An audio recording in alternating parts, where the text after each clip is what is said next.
Hi, girl. Oh, let's go check on the garden. Good morning, friends. Today is December 23rd, and I wanted to do one last video, the December garden tour video, and I wanted to get that done before Christmas. The garden is looking beautiful since I posted my last video, and I wanted to just show y'all and let y'all see what it looks like. It is, I think it said 57 degrees.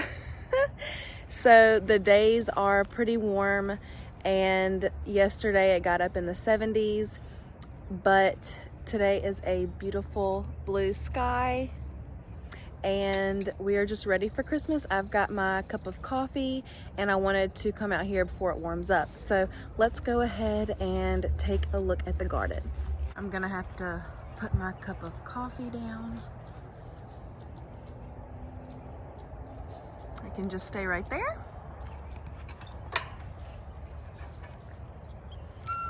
And here we have it. Here is the garden.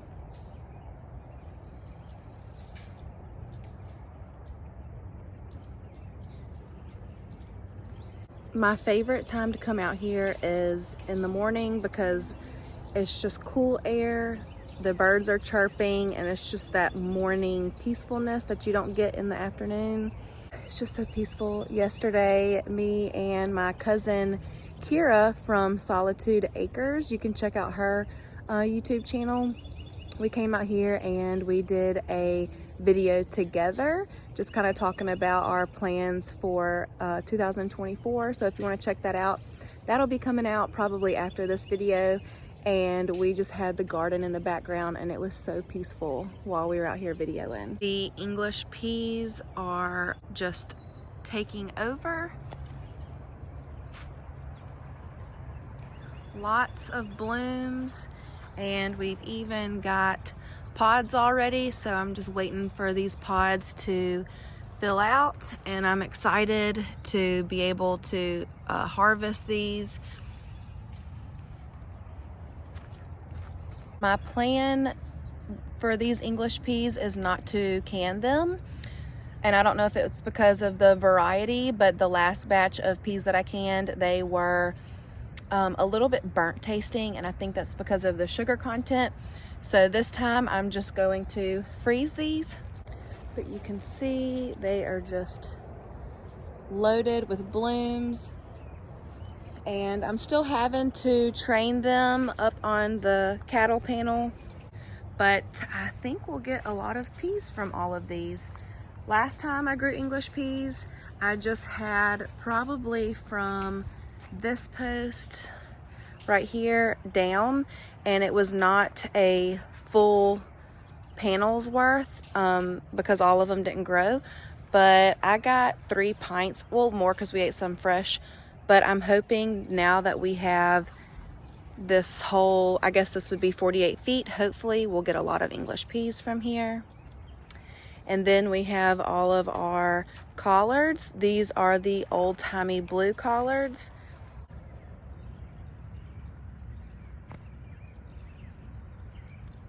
And you can see, you can tell they're old-timey blue because the stems are a really pretty purple. Like, let's see. Like that one right there. It is gorgeous, and I love whenever I see the morning dew on the leaves. There's just something about morning dew on beautiful plants. These have really grown a lot in the last month because my last video was a month ago, and even though it came out I think last week, the footage was from a month ago, and they've really shot up. I've been able to fertilize. And then we have our broccoli. The broccoli is so cute. Let me show you. So here is the broccoli. And that morning dew on the leaves. It's just beautiful. Got broccoli down there. Got more broccoli here. So each one of these has a head of broccoli on it.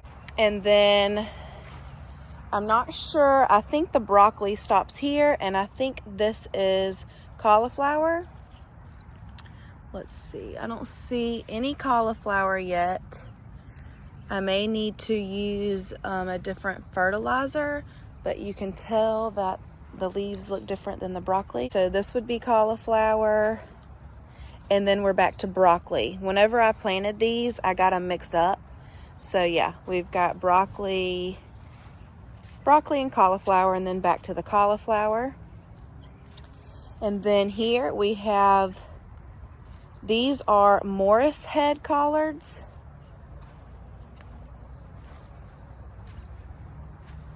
These are the collards that my dad bought.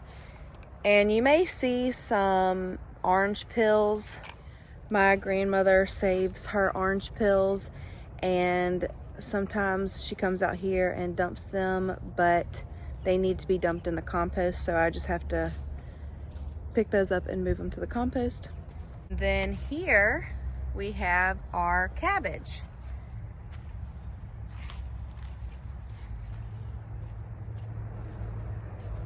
I'm so proud of these little cabbages.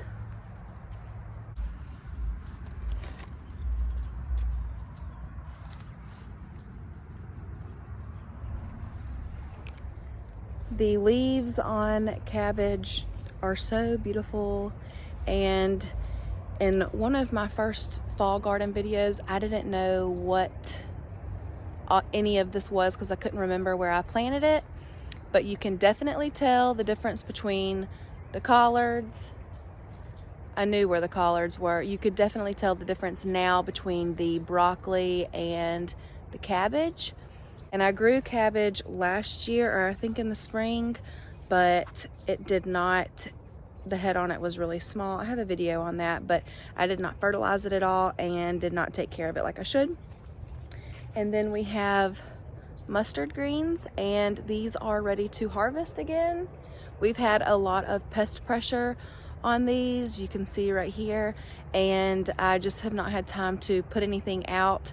I don't like to spray anything on here, and I know there's organic stuff, but I've also just been busy with the Christmas rush of everything. So these are actually ready, and maybe after Christmas I will harvest these along with some collards. It'll be time to harvest the collards. And then we have 2 more short rows of the Morris head. And I'm not sure why, but this plant has just exploded in growth compared to the others. I don't know if it has anything to do with being planted next to this T-post and how close it is. I know some people laugh at the thought of electroculture. I have not tried it. I cannot tell you if it works or not, but it's interesting to me that that plant is that big next to that pole, but that's not copper, it's iron. So I don't really know if that has anything to do with it, but that would be neat if it did. Another angle of the Morris head collards. And then my cousin Reagan, he's got some onions. And I believe these were extra onions that he just did not have room to plant. I'll have to ask him about it. I can't remember what he said, but he also planted some onions here in the raised bed. And then he planted garlic over here in this half. Here is a look at some collards these are my aunt and uncle's.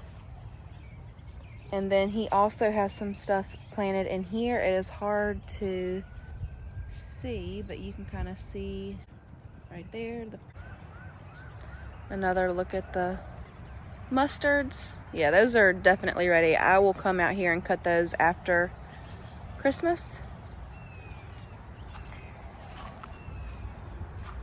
And then Reagan also has some old-timey blues planted in this area here. They're so small you can hardly see them, but I am noticing that they have grown since he planted, so that is a good sign.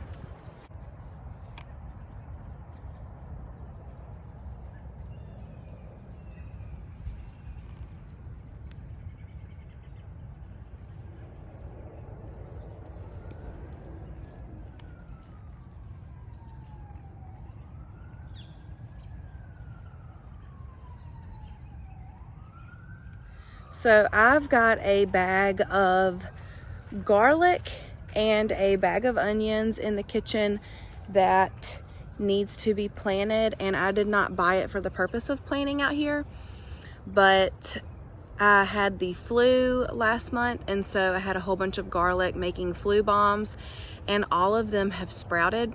So I'm going to, I guess, plant them where I did last year along this chicken wire, and they did pretty well right here.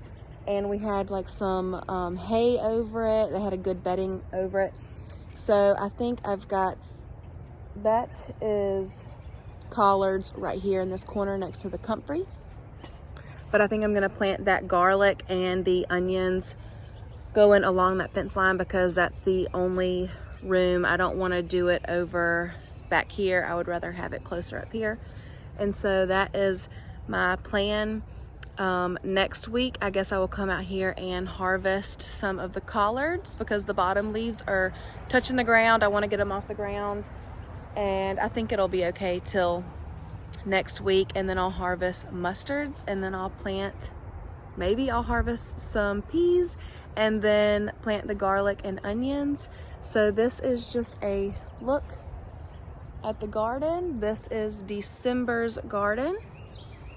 So that is it. Thank y'all for joining me and for watching, gardening, keeping up with everything that's going on. I really enjoy y'all being here and talking to all of y'all in the comments.